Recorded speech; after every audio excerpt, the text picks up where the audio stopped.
Did you think Facebook was going to be a company when you started? I built the first version of Facebook because it's something that my friends and I wanted to use at Harvard, a directory and a way to connect with the other people around us. And I didn't think at all that it was going to be a company. I remember very specifically the night that we launched the first version. I went out to get pizza with a couple of my friends who now work here, and I remember really clearly we were talking about how one day we thought that someone was going to build a community like this for the world, and that would be some company, but it clearly wasn't going to be us. I mean, it wasn't even. It didn't even occur. Yeah, no, I mean, it wasn't even an option that we considered that it might be us. I mean, we just weren't focused on building a company back then. We were just building something that we thought would be useful at our school. What about the bigger bets, like making a large acquisition or the rollout of Newsfeed or something like that? How do those decisions work? So I actually think when you do stuff well, you shouldn't have to do big crazy things, right? So you want to actually evolve in a way where you're working with your community and making steps and learning. So take Newsfeed, for example. That was a relatively big shift, but it actually had been a couple of years in the making by watching how people were using the service, right? So, when we started off, we didn't have anything like Newsfeed that showed you updates from what people were sharing. We just had profiles. And what we found were, originally one of the big behaviors was people would just click around, right? They'd click on different profiles, hundreds of them, and they'd go through all their friends to see what people had changed, right? To see what the update was in their friend's day. And we learned from that people were not just interested in looking up and learning about a person, but also understanding the day-to-day changes. So, first we made this product that just showed in order which of your friends had updated their profile, right? So that at least told you whose profile to click on.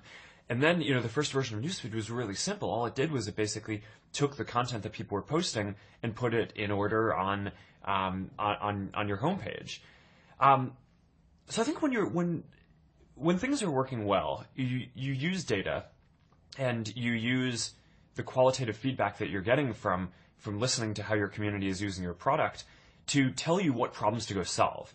And then you basically use intuition to figure out what the solutions to those problems might be. And then you test those hypotheses by rolling them out and getting more data and feedback on that. And then that gives you a sense of where to go.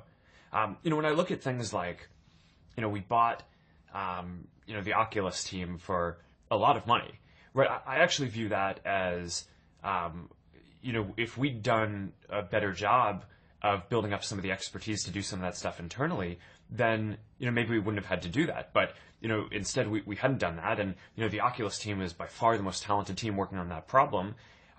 So it just made sense to go make this big move. But I actually kind of think as CEO, it's your job to not get into a position where you need to be doing these crazy things, right? And, yes. Of course it's inevitable, over the period of doing stuff, you can't be ahead of everything. So it's better to make big moves and be willing to do that than, have pride and not do that and never admit that you could have done something better in the past. But I think when stuff is working well, you're learning incrementally and growing that way.